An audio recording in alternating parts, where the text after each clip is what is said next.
Jack Welch, author of Winning and Straight from the Gut. This was your vacation policy that we're still operating on here at yes, thank you. from the GE days. Wait till Comcast gets in here. We're all here. You know, when you're going to be on, though, you see how we say how high on the way up when people say jump. Well, that's nice that you still recognize me with your new owners. we certainly do. I don't even know where to start with you today, though. You've got you've got a list of notes there. Do you have priorities for? No, I'm game for you. I'm thinking that Becky and Carl and you must have something to chat about. I do. I wonder. It was ironic that when Carl announces as a lead story that this country, that this president wants to have energy independence on, is drilling one well in the Gulf, and it's the front page of the Wall Street Journal. One well. A permit is issued, and it's a big story for a country that wants to be energy independent. The holy grail of progressive, Jack, is renewable energy. You know that. They're ready to put behind the old way of doing things and use the government to usher in this new era of renewable energy. Now, I don't think they really think it through very well, that if it's not economically feasible, that we're not going to grow and that we're not going to compete with the world unless we have market forces controlling the transition to a new type of energy. I don't think they really think that way. It's just not doable. Right, I mean, not at these prices. I mean, we got to do both. Right. We got to do both. I mean, we got to be working on these new initiatives, and we got to be drilling, and we got to be taking advantage of this great natural gas position we have. I mean, combined cycle plants cost 80% of coal. Solar plants cost 4 times coal. I mean, just as a simple example. You know, Jack, Wilbur Ross was on yesterday talking about natural gas, too, though. He thinks that there's a huge potential here. There's a way to unlock it, but we should be spending money on infrastructure to get some of that natural gas out. Well, the Boone Pickens' idea of trucks is a very good idea. I mean, it's a very solid idea. He's backed off the wind program a bit. Yeah. A lot. Big way. Jack, a lot of capitalists or neo-capital, whatever they are, pointing to the way that state-sponsored endeavors in China are working. And they say you can see the partnership between the government and actually it's not just a partnership, it is the government. And that we need to do that here, and that it's working for them, and they're going to beat us in renewable energy, they're going to beat us in batteries, they're going to beat us in solar, they're going to beat us in all these things if we don't get on the stick and do it. And it hasn't come home to roost in China. It's called, what is it, neo-mercantilism or something? Yeah. State-sponsored capitalism. So they have a way of saying, pointing over there and saying it's working, and it'll work here. Look what they're building. They're building nuclear plants like grapes. They're doing both. Yeah. I mean, they are absolutely getting themselves positioned in the energy field.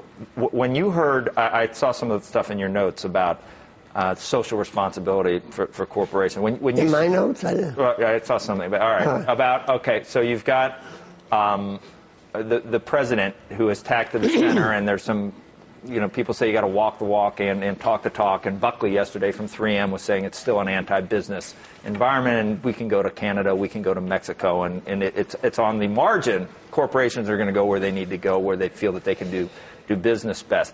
When the president said start hiring, start spending your money to corporations, did that raise an eyebrow with you? I mean, corporations can't just hire like the government, right? They hire when demand comes. You hire when demand's there. I mean, the idea of a corporation hiring as a social responsibility is ridiculous. But that was following the tack to the center, which when he said that, it made me think there's still a disconnect here in the way business works. Joe, the tack to the center is verbal. It's not actionable. Let's just take one simple example. Let's take the speech that he made to the Chamber of Commerce that Monday. Well, he came over Monday morning, walked across, big photo op coming to the Chamber building, came in and made a speech where it was quite defensive about regulations, and not all regulations are bad. Well, no one thinks all regulations are bad. I mean, that's just a red herring you throw out there.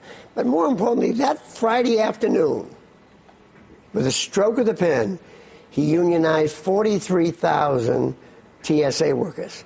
So on the one hand, on Friday afternoon, a slow news, Friday afternoon you put out the news, they announced that the TSA could now unionize. They gave them 2 unions to negotiate with.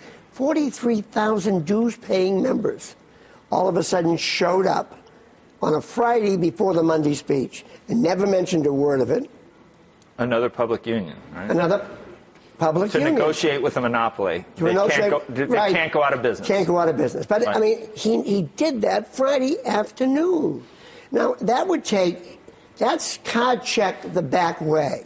To do that by authorizing card check, which is what he did, because he announced they could unionize, his people did, he got the equivalent of 60 to 100 plants that they would have to go out, factories, 43,000 workers, 500 or so workers, a plant. They'd have to go out and have campaigns, get votes, go through hearings, fight like hell to get them. He did it in one afternoon with a stroke of the pen. But, Jack, you wouldn't say that the president has moved to the center. He tried to come up with the tax compromise. He's got this new... No, he had to come up with a tax compromise. Well, but he's also got this new group of business leaders that Jeff Immelt's leading. Yeah. Brian Roberts on that committee. A lot of people are on that committee. And he seems to be listening a little more to what the business community says. I think that's true. And look, we may see some more actions. But I'm just talking about what's happening now. Look at his budget bill. He gave an R&D credit, check mark, and then he threw in a mess on foreign tax credits, okay, for businesses, which is not what a global company needs. He threw in a Superfund tax. He threw in the carried interest tax. He threw in all these things. So it showed what he really wants in that budget. Just pick the budget apart, piece by piece, his budget. So the actions aren't yet with the words. Now, he did Korea in free trade, but there's no energy behind Panama. And there's no energy going there. It's sort of dwindled off the side again. So, I mean, let's hope he's moving to the center. But from what I see, unionizing 43,000 TSA workers on a Friday and giving a speech Monday morning, so far, show me the money.